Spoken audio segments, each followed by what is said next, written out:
Let's talk about Hitler. That'll make sense later. I'm immaculately conceived. I don't know what to do. I swear I'm not stupid. Take it or leave it. Sometimes you just want to leave it. If I gotta borrow my mom's underwear, I'm borrowing her underwear. You just, yeah. Misa likes the Jar Jar Binks. I'm not gonna edit it out. Oh no. I don't know. Like, I think I'm just pretty great. Just staying on the Sucks to planet. suck. Why are you saying it with a question mark? Clap, bitch. All right. 3, 2, 1.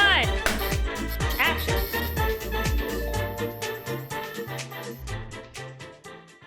And we're live. I'm Anna. And I'm Jessica. This is Why Are You Yelling? Welcome back to another F1 race review. Woo. Today we are talking about round 18 of the 2025 Formula One season, the Singapore Grand Prix. Woo! At the track is the Marina Bay street circuit. Yes. Jessica hates street circuits. And I'm not a fan.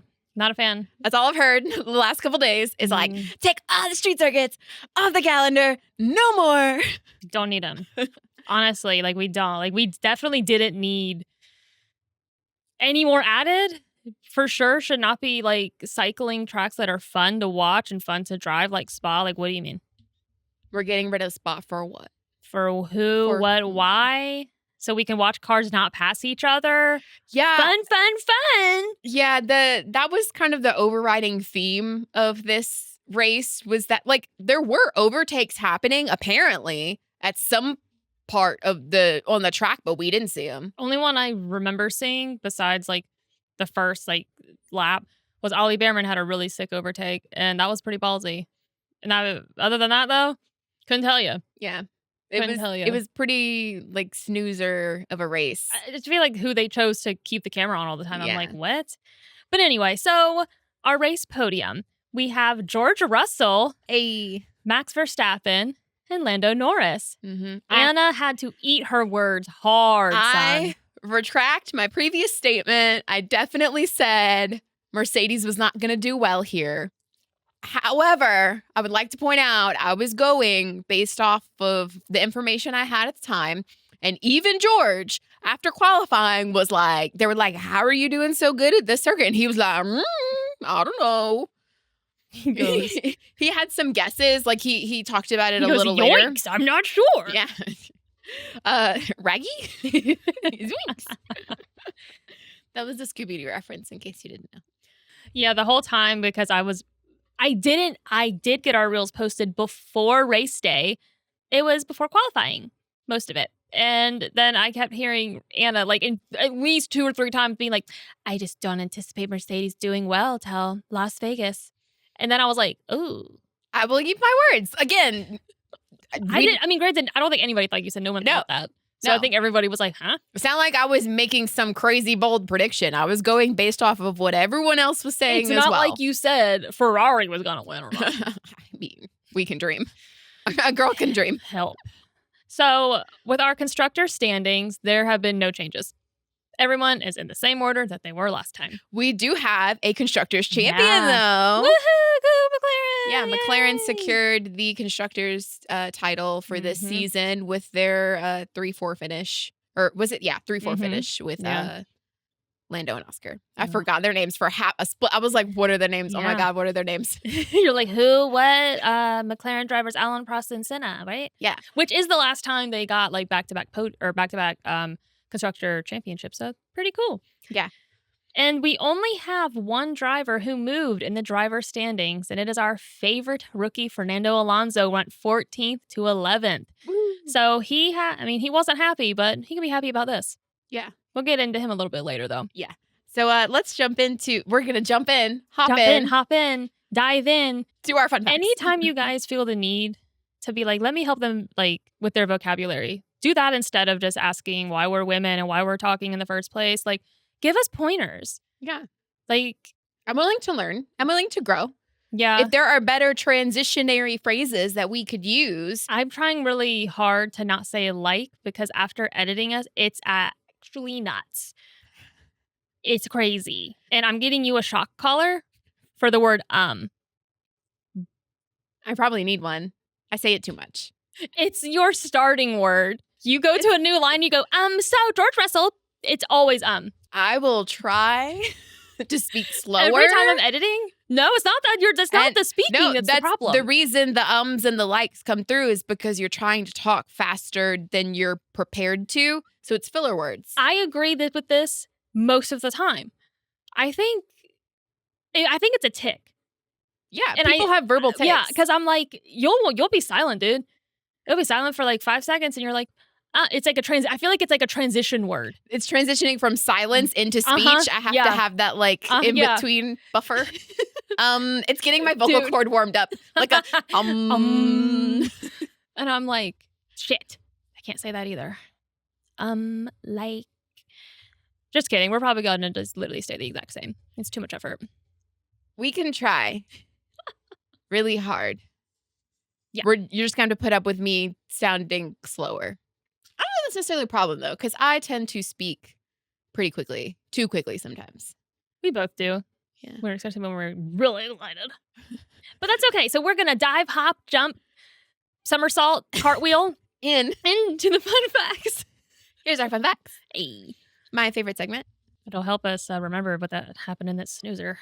George Russell set pole position, the 7th of his Formula One career, with a new track record at 1 minute 29.158 seconds, wow. Which was also the first for Mercedes since Lewis Hamilton started from pole in 2018. Well, good job, George. No one saw that coming. Yeah.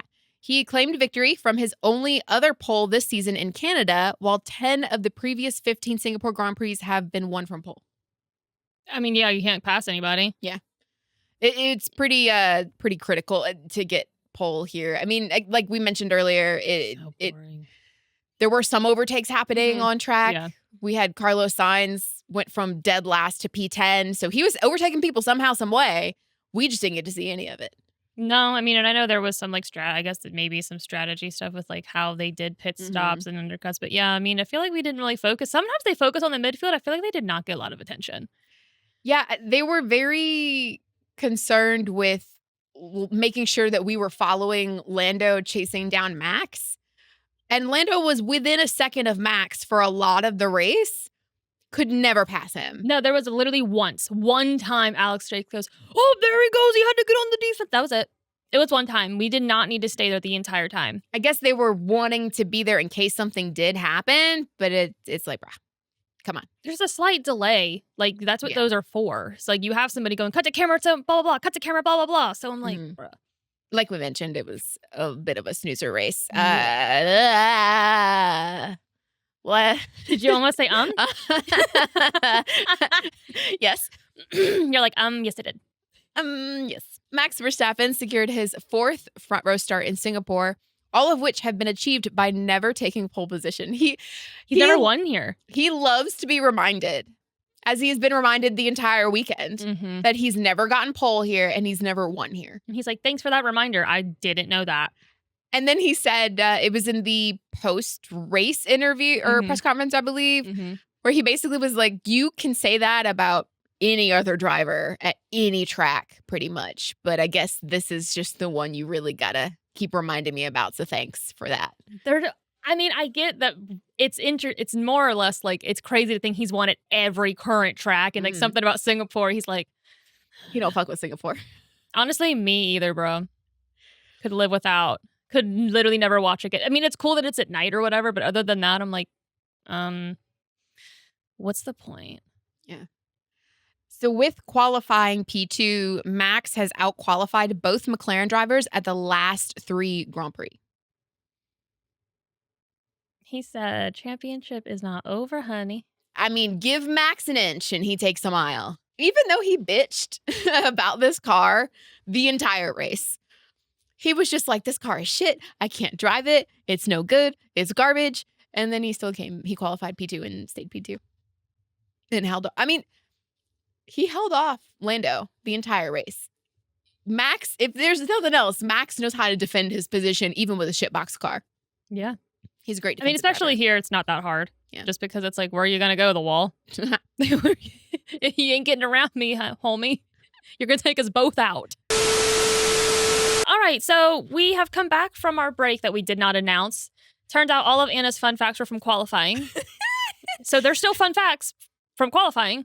They're just not from the race. Even though we knew more than we thought. Yeah. Because I was like, well, no, because then this happened. Yeah. So we both were kind of going into this episode being like, what are we going to talk about? Because there's a couple things that happened during the race, but not like and we were like, what did happen?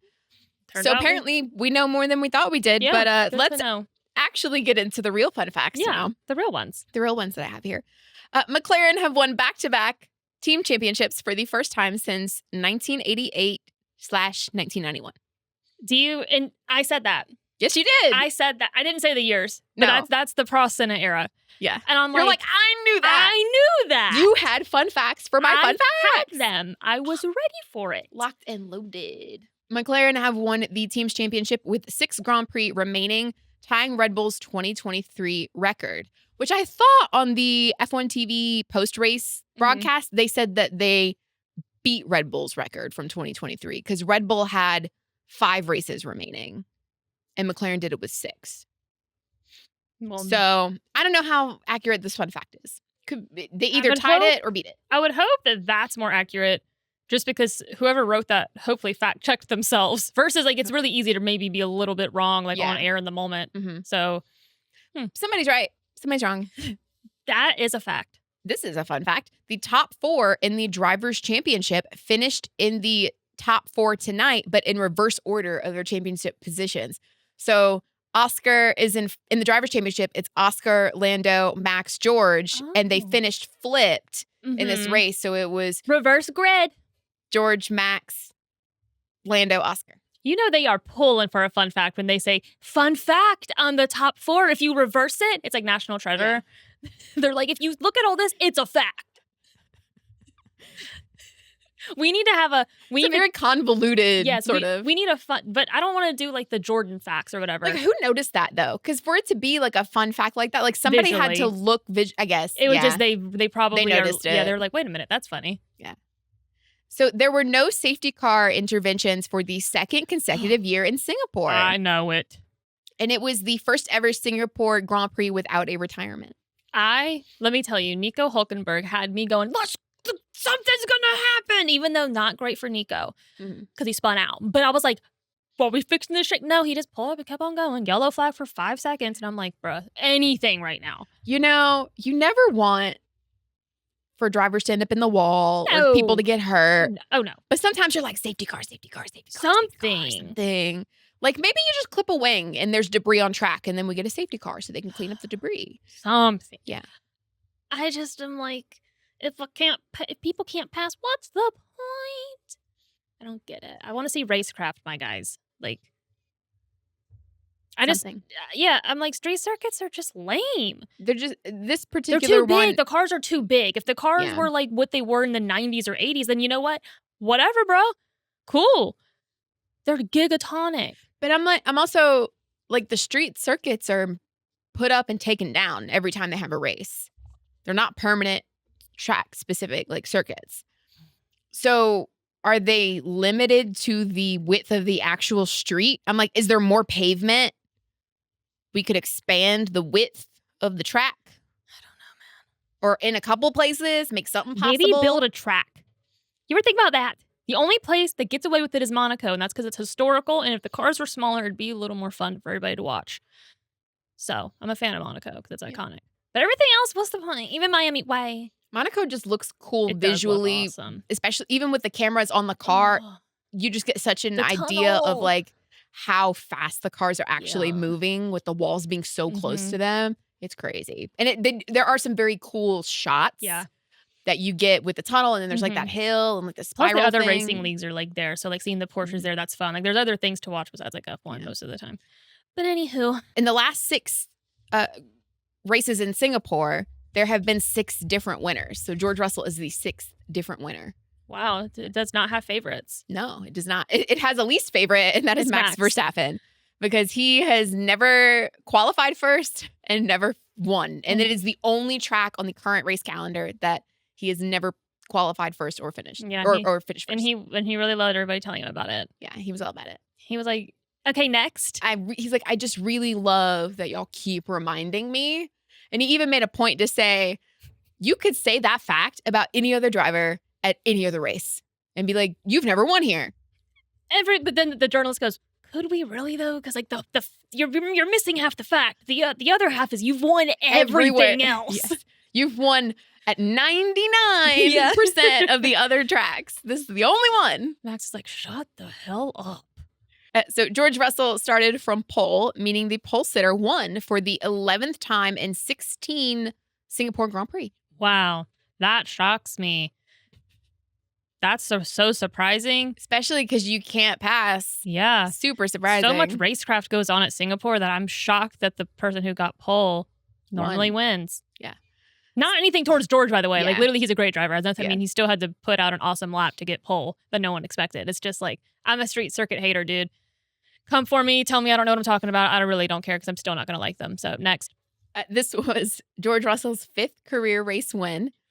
It was his 8th podium finish of the season and ties his career best tally, which was set in 2022. He has never previously finished on the podium in Singapore. It was his 2nd win of the season after Canada. There's lots of fun facts for him. For Mercedes, it was their first win in Singapore since 2018, which would have been with Lewis. Mercedes are currently 2nd in the team's championship behind winners McLaren, who use Mercedes engines. Mm-hmm. Mercedes-powered teams have never finished 1-2 in the championship. It ain't over yet, honey. It ain't over till it's over. Yup. That's what Vettel used to say. It ain't over till it's over. Yeah. Max Verstappen, as we mentioned, took P2 for Red Bull, meaning Marina Bay remains the only current circuit on which he is He just immediately turns us off. I mean, he would never watch it to begin with, but he goes next. That's not really like a fun fact. It's kind of just an annoying fact for him. Yeah. It's like, okay, I get it. I wonder. I like it makes him human. I wonder. He can't be good at every single track. I like knowing that, like, there's something in him that's like, this one is just, it says, isn't the kryptonite the bad thing? Yes. It's kryptonite. Something about it. He literally finished 2nd place. Do you think he really cares that this is the one track he, like, just can't conquer? Or do you think he just doesn't give a fuck? I could see it either way. Yeah. I could literally see him not caring at all. I could see him secretly going, this son of a bitch. Mm-hmm. Like 50-50. Yeah, it's either or. But but outwardly, it's I don't care. Yeah. But inside, I could see you caring just a little teeny bit. He also isn't a huge fan of straight circuits, really. Mm-hmm. So he might not really care because he doesn't really care about the track. So that could be a thing. So Max Verstappen now trails championship leader Oscar Piastri by 63 points in the title race. Is that a fun fact? Do we think he can catch him? Yeah. I know statistically it is possible. I'm with George Russell. George Russell 100%. Our divorced parents are talking again. Yeah. I love their on-again, off-again friendship. Like, not even really friendship. It's like acquaintanceship. Well, they've just known each other a long time. I mean, so many of these guys karted together. So they all literally grew. It's like a high school that went to college together. So it's like. I feel like Max and George like blow up at each other. Everything comes to a head. It's like tension builds. They blow up and then they cool down and they're fine. And they just move on. I feel like too, because Charles doesn't really blow up at Max. Charles is just like, why are you so obsessed with me? And then Lando and Max are like buddies, but like sometimes one or the other may be a little more emotional towards the other. I feel like George Russell's like, I said what I said and I'm not sorry for it and you can suck it. And Max is like, is that so? Matching energy. Yeah, I don't feel like even though people make fun of George, myself included, because he reminds me of a cousin I would make fun of at the barbecue and it looks like his family for fun, sales as a sport. Mm-hmm. Like that's just what I get. That's the vibe he gives. But at the same time, I feel like he's not like backing down from what he said. Nope. He said, I said it with my whole chest. And then we made them put on their friendship t-shirt to take the picture that time last year. They're secretly besties. They, you know what? They might be those two friends that are too similar, like for their own good. I would. In that way. Maybe like mindset wise of just like, I said what I said. Yeah. I don't regret what I said. I'm not sorry. Yeah. No. Their personalities are very different. Yeah. From mindset wise of like, I'm not sorry. Their vibes and energies are very different. But in that particular regard, they just do not back down. No. And it's just when no one backs down, I mean, things happen. Anywho. They're best friends. Lando Norris took P3 for McLaren and has now finished first, second, third, and fourth across the last 4 Singapore Grand Prix. Dang, he's just like every position I'm fixing to get. Yep. He now trails teammate Oscar Piastri by 22 points, which is less than one Grand Prix win in the Drivers' Championship. So, for instance, if at the next race Oscar had a DNF and Lando finished first, he would overtake Oscar in the championship. Exactly. And this is also the 3rd consecutive race in which Lando reduced the championship gap to Oscar. Mm-hmm. So he's slowly closing it. I don't know if he can overtake him. I don't know. We'll see. Everybody in these papaya things. The internet's annoying me right now. Yeah, I have one little fun fact for Oscar, and then we can get into the papaya of it all. Oscar Piastri, who took P4, has missed the podium in consecutive races for the first time this season. Dude, the internet needs, to chill. Mm-hmm. Go to the sauna. Do, take an ice bath. I don't know what you need, but chill out, dude. It's crazy. I'm like, it's racing. That's the most wheel-to-wheel action we got the whole time. Yeah, I don't think that Lando did anything wrong in the race. And if you are unaware of what we're talking about, why'd you click? The note low key. Why are you even watching? But we're referring to in the first lap, Lando makes a move to launch himself up the inside. Mm-hmm. And in doing so, he misjudged his distance to Max. Mm-hmm. He tapped Max, got a little damage to his front wing, but he tapped Max's rear tire. But where he was placed, Oscar on the outside had to go a little bit wide. Mm-hmm. He didn't hit the wall. He didn't crash. He didn't wreck. He just had to go a little wider. Yeah. And Lando just went up the inside and took the position. He did hit Oscar, but they touched wheels. It had rained earlier, so the track was slippery. So he hits Max. You can see him correct and try to do whatever. And in doing that, the car kind of snaps. And then his I guess it was the front right tire. I believe it could have been the rear. Anyway, one of his right tires hits Oscar because those are his left tires. Lando said he didn't hit his teammate. Excuse me? Yeah, in the post-race press conference. Did he not? I literally thought he touched Oscar. He hit Max. I know he hit Max. But he tapped Max, and then when that happened, when he goes toward Oscar then has to go wide to avoid getting hit. But Lando said he didn't hit his teammate. He hit Max. So he definitely hit Max. Yeah. But I'm 100%. Okay, I'm 95% sure. It definitely looked like he hit Oscar initially, but then they showed a different angle. Pause. A few moments later. He literally hits. What are you talking about, bro? Not you. Him. I'm like, he said it. No, he did 100,000%. I don't think Lando did anything wrong. I'm not crazy. Hold up. I'm no. You're no, you have to see. No, I'm literally not nuts. I'm what are you? Did he really say that? Yeah. Girl, what? It's both of them. Yeah, well, he hit Max, and it led him to hit Oscar. Yeah, they tap wheels. Yeah, it's very minimal, but I'm you did do that, though. Yeah. So to say you did, it's crazy. I didn't know he said that. To be fair, he did say that they asked him about the beginning of the race, and he's like, oh, I don't really remember. And then I feel like that's the standard party line, though. He goes, huh? It all happened so fast. So anyway, yes, first lap. There's normally a lot of exceptions for the first lap because it's the start. That's when everybody's the closest that they're really ever going to be. Lando goes up on the inside, taps Max, which then leads him because 1, the track is slippery. 2, just when you hit something, your car reacts to it. He broke the end plate of his front wing or whatever, and then the car kind of snaps, and then his front right tire hits Oscar's front left tire. That's it. Mm-hmm. And then Oscar did go a little bit wide, but that's it. Yeah. And so then Oscar's very upset over the radio. He's like, excuse me? Are we just going to let people hit people now?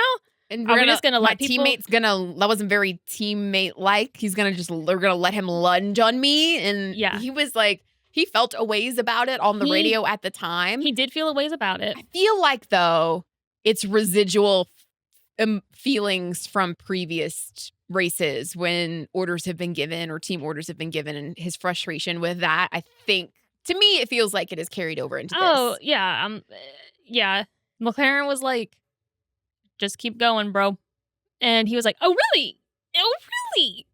So anyway, everybody has opinions about that. And I'm like, whatever. To be honest, I think that was just racing. I agree. I don't think it was any, and maybe if Oscar watched back, maybe he'll agree, disagree. It's whatever. At the end of the day, when you're a driver, you're going to feel type of way about it just because it's way harder for you to, it would be harder for me to see that and not be mad. Mm-hmm. But, looking at it from us, but then there was, you would think that's all that happened.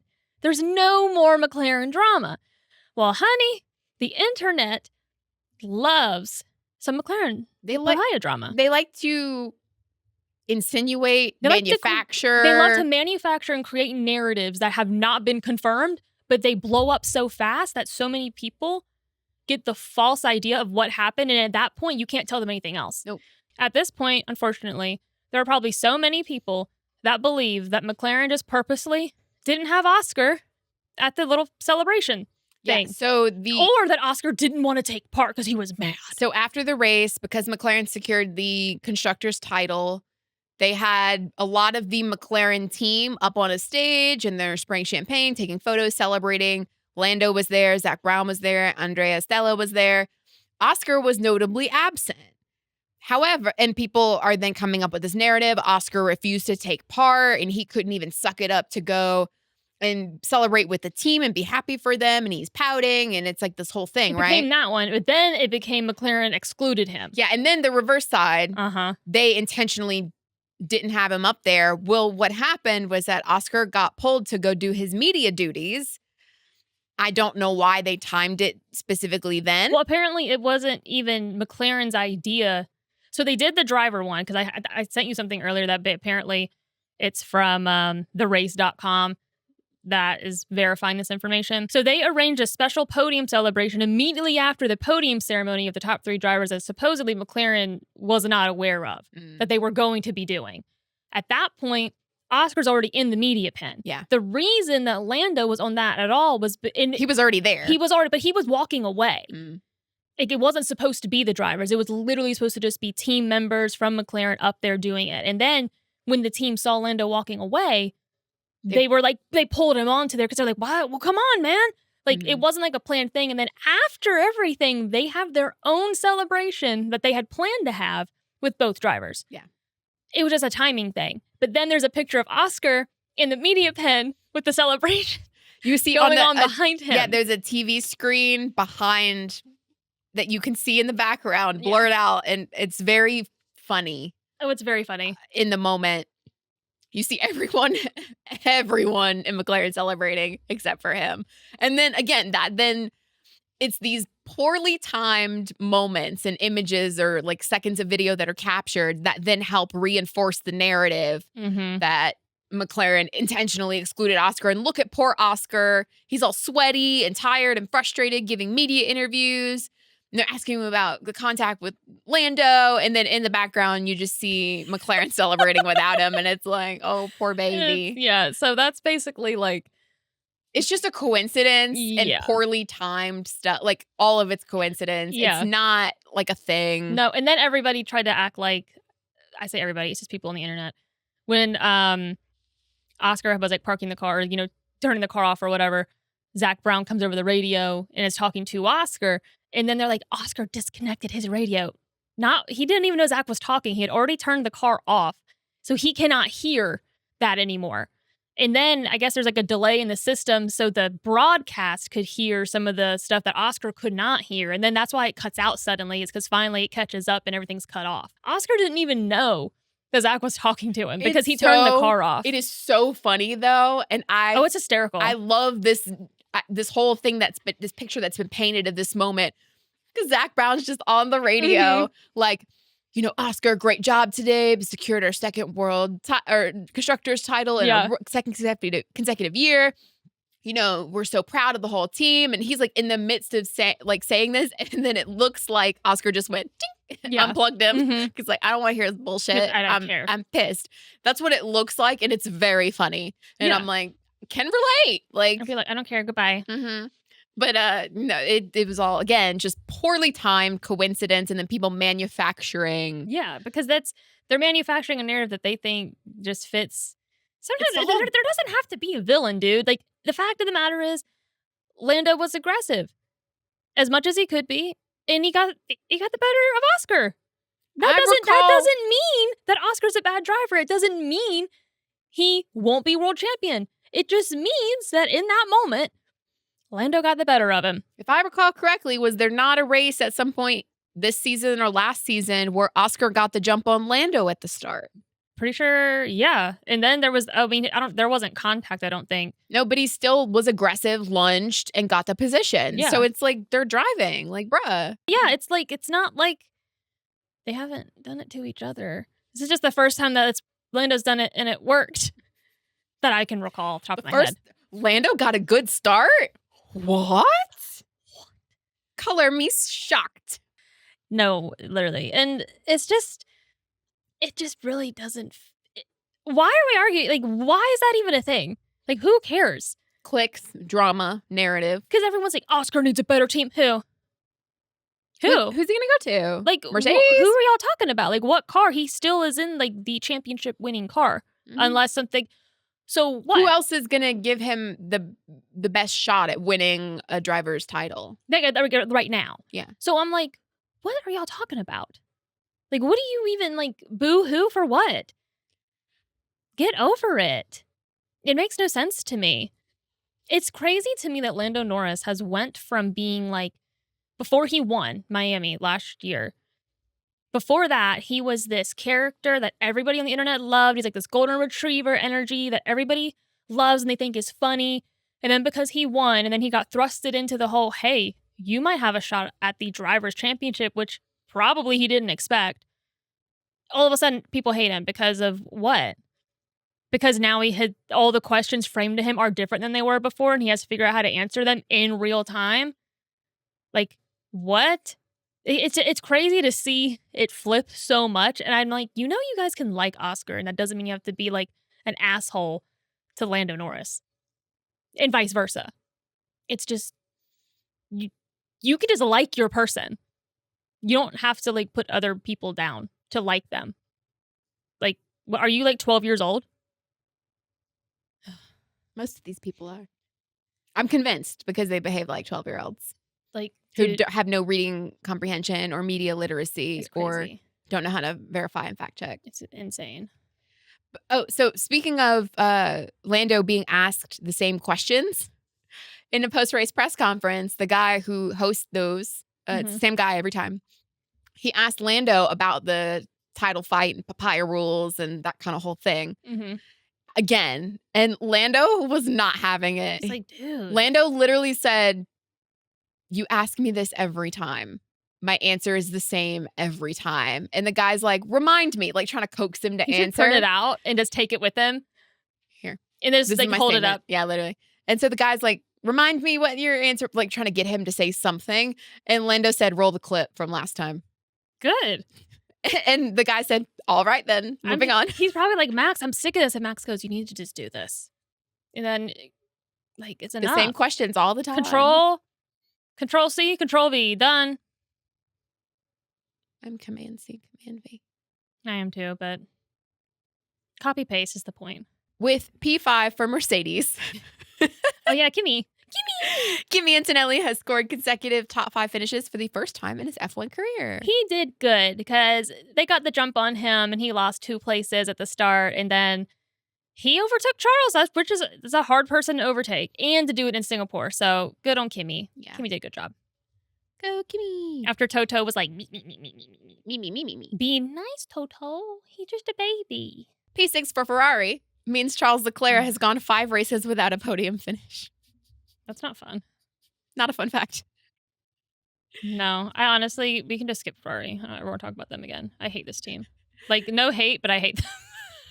I don't. Okay, I felt bad saying that because then I read Lewis's Instagram post or whatever, and I was like, okay, this is so hard. It's hard. Being a Ferrari fan is not for the weak. You have to have strong belief, delusion, fortitude. It is the most unhealthy relationship in my life right now. Correct. Teammate Lewis Hamilton was finally classified P8 after he suffered brake problems while running in 5th place. Hamilton has not finished on the podium in 18 starts for Ferrari, which is a team record. That's a mean fact. You know, if you have nothing nice to say, you don't have to fucking make a fact. Out of all the, out of all the bullshit facts that we come up with, the top 4 in the Drivers' Championship, they finished in the opposite order. You couldn't have come up with anything else. Nope. Rude. It's rude. This person hates Lewis Hamilton. At least every time this person, who is this? Who wrote this? At least he's not pointless like Alonso. That was crazy.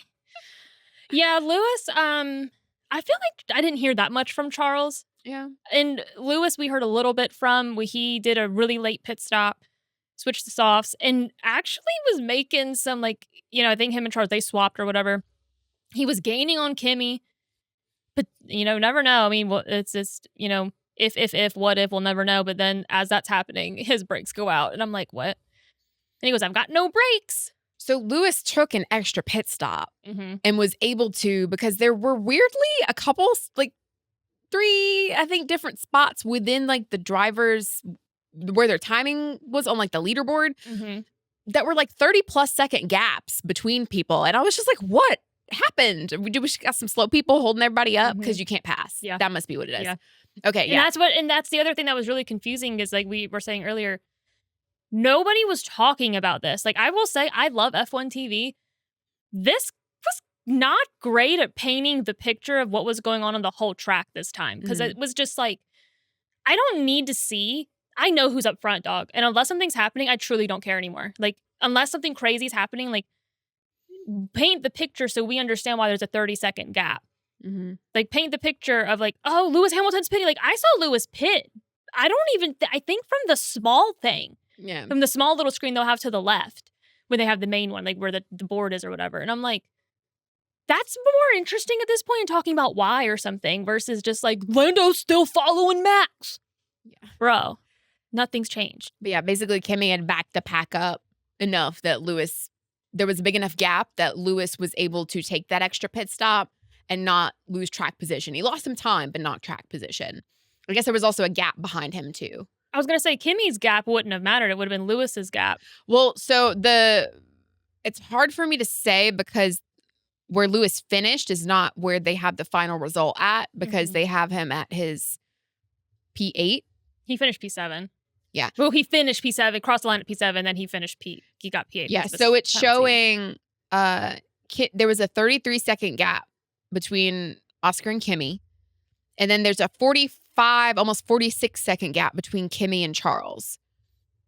And then there is an 80-second gap between Charles and Fernando. Yeah. So that would have been in that window. But basically, there was just such a huge gap. Like, it was a lot. That must have been a boring race, though. A lot of people were like over it. Because you're just kind of by yourself. And you're hot and dying. Mm-hmm. You can't pass. You're hot and dying. And there's no one to pass because they're all 30 seconds ahead and behind. No. Just by yourself. Yeah. And so Lewis, you know, they were just like, whatever. At this point, why not? Yeah. Go throw the softs on. And actually was doing really well. He was making places like, and he was gaining time. He was within almost DRS of Kimi. And then all of a sudden, I'm like, that was just a second and a half. Why is it 3 seconds? Why is it 4? Why is it 10? What is happening? And then you just hear, I've got no brakes. Just cut out. And then because he has no brakes, he has to cut all the corners because he's still trying to finish the race because he's in the points. Yeah. He doesn't want to have to stop. Nobody called him in. No, nobody called him in. So he's like, I'm still going, but he's having to go a little bit slower. Yeah. And then cut literally all 4 wheels off the corner. Oh, yeah. Track limits at every single corner. For sure. And then Fernando Alonso behind him is like, what is he doing? And we didn't even find out about this till after the race because they weren't broadcasting it. Not a single time did I even know that there was a battle between Lewis and Alonso. Not one, because it wasn't. I mean, they were like battling. Mm-hmm. What are y'all doing, broadcasters? Like, I want to see that. I want to see that. Can you imagine being Fernando? Just seeing Lewis, you're coming up behind him, starting to battle him, and then he's just blatantly all 4 wheels cutting all these corners, and he says, I cannot fucking believe it. Oh, once they crossed the line, because apparently it was within like 0.3 of each. I mean, it was like, it was to the line. Mm-hmm. Fernando was pissed. He's going off. He's like, I should have P7, which he eventually did. They did penalize Lewis, and he ended up finishing Obviously, P8. they were going to penalize him. Like, I get the heat of the moment. You're not thinking super clearly about all of that. It's also not like Lewis let him pass him either. Yeah. Lewis is like, no. He's like, you're going to fight me for it. Fight me, bitch. That's my old teammate. I'm fixing to give him a hard time. But yeah, Fernando's just so hot. And it's like, bro, chill out. Don't worry. He's going to get the penalty. No, Lewis, though, let me tell you, Lewis always comes across as like, I'm so nice and well-spoken and I think calm. He's petty. He's a petty Betty. He went on Instagram and he said, and he literally shared a montage. I don't know who this old white guy is. It sounds like it might be some British TV show situation. It's just this guy going, I can't believe it. I cannot believe this. It's like a compilation of this same guy. And then Lewis put 18 years, ... And I'm like, I wonder who that's pointed towards. I wonder. I cannot believe it. It was just super funny. I was like, wow. Lewis is like, you can't? You can't believe it? Really? How much can't you? How many more times are you going to say you can't? I feel like they definitely bring out, like, because they're like the older-ish people. They're the two oldest drivers on the grid. The two oldest, and it's like, they're the mature ones on the grid, they're supposed to be. And then I feel like they bring it out in each other. Mm-hmm. Because you got to remember, when Lewis came on the scene, he ruined Alonso's life. You don't forget that. Long-standing rivalry there. Oh my! If I was Alonso, I would have hated Lewis Hamilton. I love Lewis, but I would have hated him. I'm like, this rookie just showed up and ruined everything. With P7 for Aston Martin, Fernando Alonso has moved ahead of teammate Lance Stroll in the championship. Yeah, he jumped 14th to 11th. Yeah. Which, I mean, good for him. He had a very slow start to the season, and we were like, when is he going to get a point? Now, where's his podium? I cannot believe it. I can. I want to see Alonso on the podium. He finished up there. I mean, he's not so far. He can do it. He's not that far away. Not that far away. You just need for one of the McLarens to wreck each other out. And Max. Oh my God. We need the Mercedes and the Ferraris. No. This is my podium. I just want all of them gotta get. I want a Max, Lewis, Fernando podium. I don't care what order. I want the 3 champions up there. How fun would that be? I mean, that's been a podium before, but I'm like, I want it again now. That'd be fun. That's gonna happen this season, I said I want it. Okay. Yeah. I don't always get what I want. I often don't get what I want. But if you try sometimes, you'll find. I'm putting it out into the universe because maybe the universe will go, I think I want to see that too. Someone said it. I mean, we got a Hulkenberg podium. We manifested that. We did. So you never know. The universe owes us. It really does. It owes us something. It really does, though. And I'm claiming this. This is what I want. This is what I want. I don't really care what order. Like, just up there. Just up there. All 3 just need to be up there. That'd be fun. Yeah. That'd be a fun podium. Yeah. Okay. With P9 for Haas, Oliver Behrman scored his 5th Grand Prix points finish of the season. Go Ollie. Ollie had a really sick overtake. I don't remember who it was on, but it was so unconventional. And I was like, excuse me? I feel like it was a Stake, Sauber, or it might have been an Alpine. But I feel like it was green.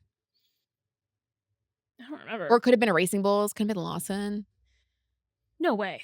Hold on. Lawson's not going to went past him. Hold on. Where did... I thought it was a Williams. I think it was Alex Albon. Maybe. I don't know. I was completely wrong. Yeah, it was a late breaking. It was green. It was not. I imagined it. You're like, I think it was every other team. It could have been any of the other blue ones. You're like, yeah, I think it was Alex Albon. I'm pretty sure. Okay. That was pretty cool. Speaking of Williams, in P10, Carlos Sainz scored a point from the back of the grid. There we go. Yeah, he and Alex both, they did well in qualifying and then were both disqualified because their cars did not pass a rear wing flex test. Is that what it was? Or was it the DRS? They failed post-qualifying checks on their rear wings. It just says that. I think there's more details of it later, but it was a rear wing test. I don't think it was a flex test, but they failed. They said whatever measurements they had, they passed, for Williams. But then they were like, oops. Yeah. It wasn't on purpose. Yeah. So they were like, James Vowles put out a statement basically saying, we weren't trying to gain some advantage by doing something that was illegal or not to the rules. Your car is going to be measured, so why would you do anything on purpose anyway? Yeah. So, and he was like, it passed our test and was within the limits of the rules. But then when the FIA did their test, it was not. And so he's like, we're trying to figure out how and why this happened so that we can make sure it doesn't happen again. But that was really unfortunate that both of them got disqualified from qualifying and had to start P19 and P20. But Carlos Sainz did make his way up the field and was able to get the final point. Which I wonder, like, I feel like 1 second, I just blame the broadcast. I'm like, oh, he didn't even know that. Didn't even realize that. That Carlos was making his way downtown, walking face. Yeah, like, hello? Because I'm like, I doubt there was a bunch of overtakes to do that. But even then, like, how did it happen? What was the strategy call he made up 10 places. Like, what was going on in his race that we didn't get to see? It's just because you were following friggin' I do not need to see Max them and Lando anymore. Unless something's happening. And guess what? That's what a replay is for. And it's not like it's actually live. It's a few seconds behind. That's how any sports broadcast is, so they cut to the right camera. Anywho, go Carlos. Carlos Sainz has scored in consecutive races for the first time since Imola, Monaco. Hallelujah. And that is the end of our fun facts. No more fun facts. Honestly, that's pretty much it. We really had to dig deep to even talk about anybody else besides McLaren because F1 TV didn't want to talk about anybody else. That's a criticism for them this time. Like, get a little creative. I'm tired of, I don't need all that. Unless something's happening, I don't care. The only I had two other things to talk about, which they kind of relate to each other. Mm-hmm. Max and George were both asked about the start to the race, how they did with their launches, if they could have done anything else, and do they think there was anything more they could have done to win, like on Max's side anyway. And Max basically said that he got a good launch, but his side of the track, so all the people lined up on Max's side behind him on the grid, got a good launch because that part of the track, for whatever reason, was better. Well, I think it had to do with maybe the moisture on the track. Because I think I heard one of the commentators mention that everybody on that side did not get great launches. Yeah. So Max's side got, is that his side of the track was worse, which is why he didn't get a good start. George got a great start. That's also why Lando got a great start. Oscar's start sucked ass. Like, it was a case of, sometimes that just happens at races, is sometimes your side of the track is not the optimal one. Just the way the cookie crumbles, bruh. That's just how it goes. And George said that if Max had taken the lead at the start, he probably would have won the race because it was so hard to pass. And Max agreed with him. It was like, yeah, pretty much. Can't pass nobody. But Max was like, but I didn't. So he's like, if my mom had balls, she'd be my dad. Basically. Yeah. And then when they asked George about his improved performance at this particular track, because again, I and everybody else was incorrect when we thought Mercedes would not do well. Commentators curse. But in the opposite, it's a blessing. Yeah. Because you were wrong. But we all said... And everybody was wrong. Because Mercedes has been doing really well where the weather's cooler and the track temperatures are cooler. Like for a while. Yes. For the last 2 seasons. Yeah. And then they asked George, what's with this weird thing? Because Singapore is hot. It's notoriously one of the hottest races of the year. There was a heat advisory out and they were going to allow the drivers to have the cooling vests on if they wanted them. They were going to require it at one point. And then I think it was optional. Yeah. So they had asked George in the post-qualifying press conference about the improved performance. And George was pretty much like, I don't really know. He goes, I don't know. I'm not really sure. But it's great. Yep. Fortunate.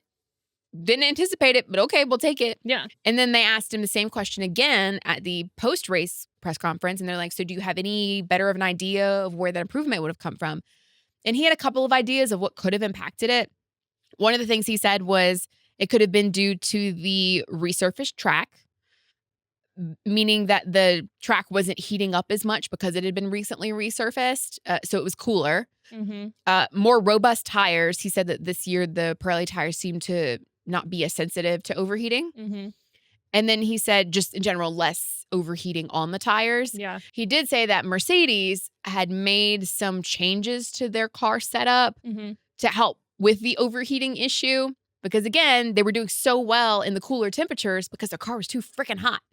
And so he said they moved some things around, internal components within the car. So he's like, we had some like cables and stuff that were getting, 120 degrees running by my feet that we moved. Yeah. And there was some like gearboxes or electrical boxes, different components that were like close to the seat of the car that they were able to move to help disperse some of the heat. And he said that seemed to help. Yeah. So basically that was it. Yeah.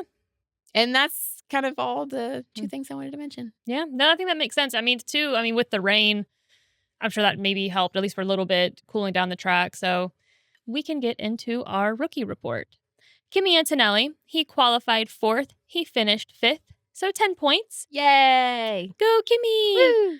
So Kimi dropped 2 spots off the start, but he fought back strongly, overtaking Charles Leclerc late to secure P5. He admitted it was one of the toughest races physically, but Mercedes praised his aggressive move at turn 16 that kept Ferrari behind, which was really critical that both Mercedes cars finished ahead of the Ferrari cars for the constructor battle at the moment. So Kimi did his part. He made up for his mistake at the start. Isaac Hadjar, he qualified 8th. He finished 11th, so no points.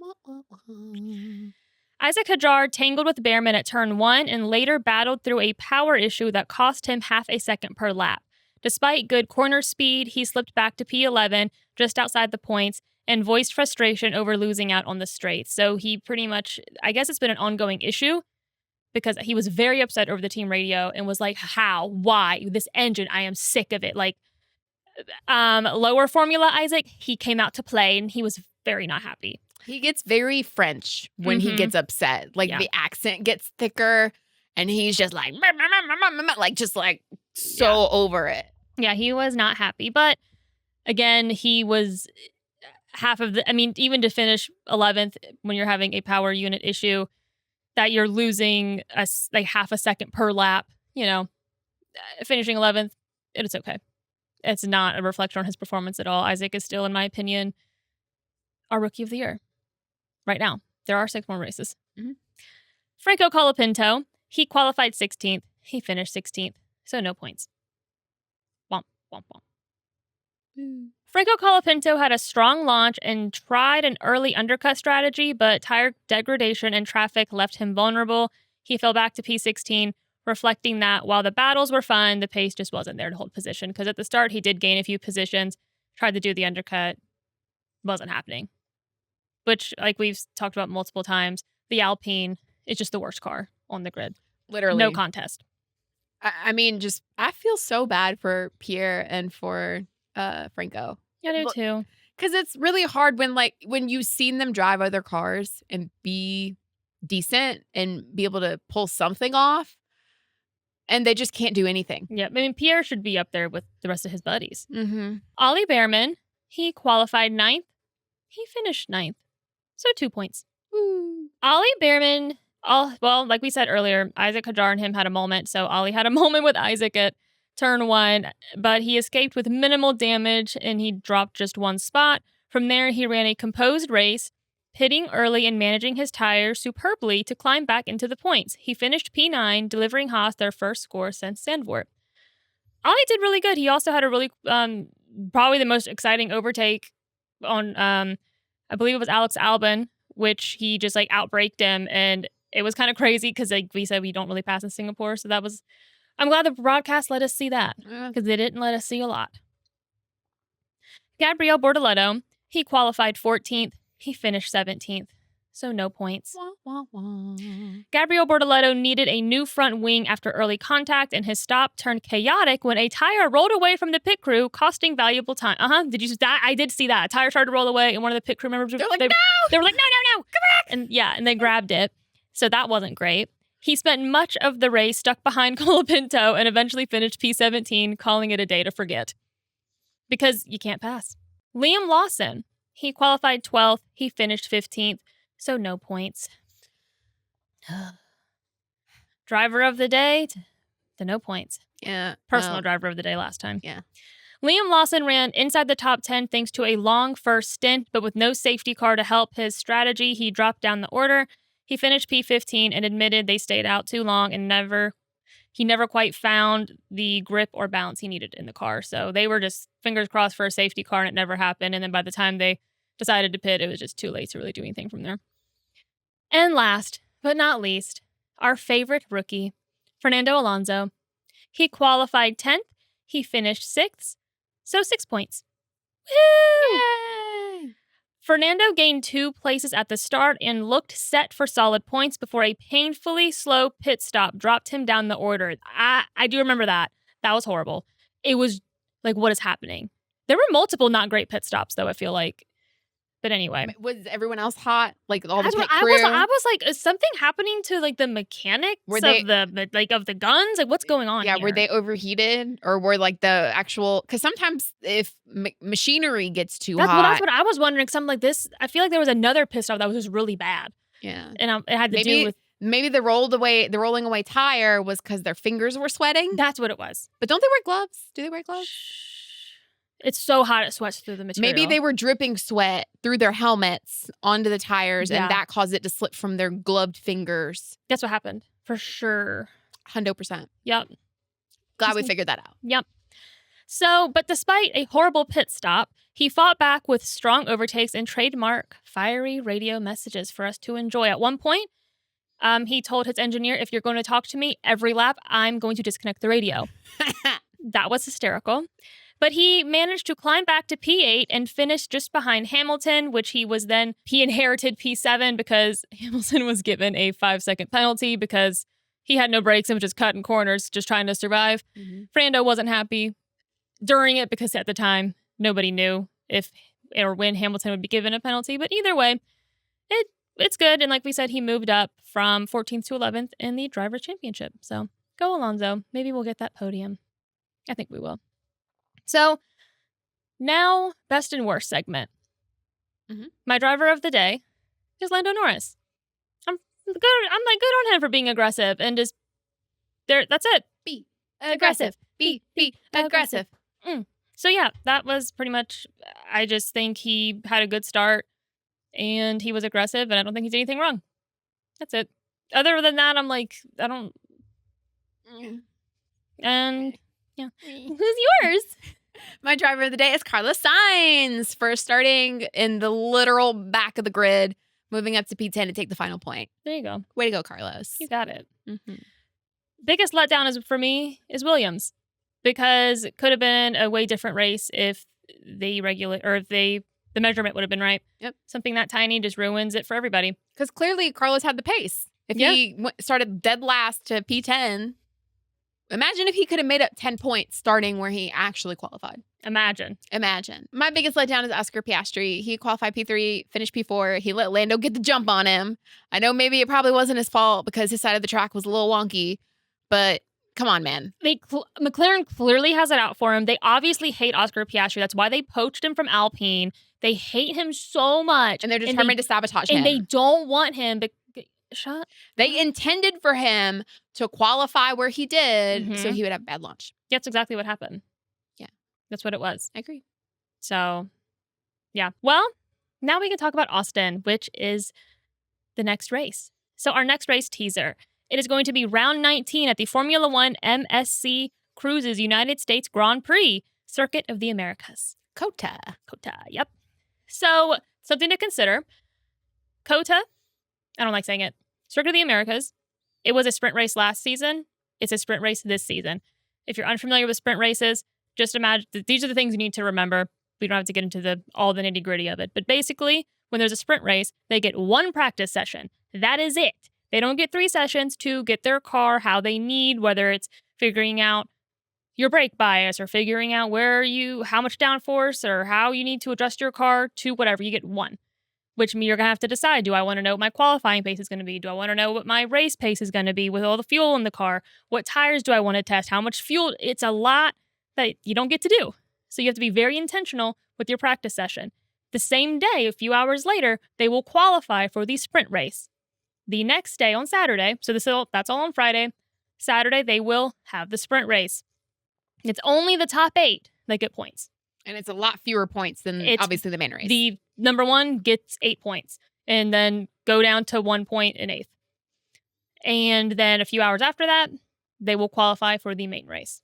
So we have not had a sprint race in a minute. I was thinking that. It's been a while. Yeah, so if you need a little refresher, it's going to be a very different weekend format in like 2 weeks' time when we come. Yeah, and you may see some teams utilizing the sprint qualifying and the sprint race itself as sort of a preparation because they don't get those 2 other practice sessions.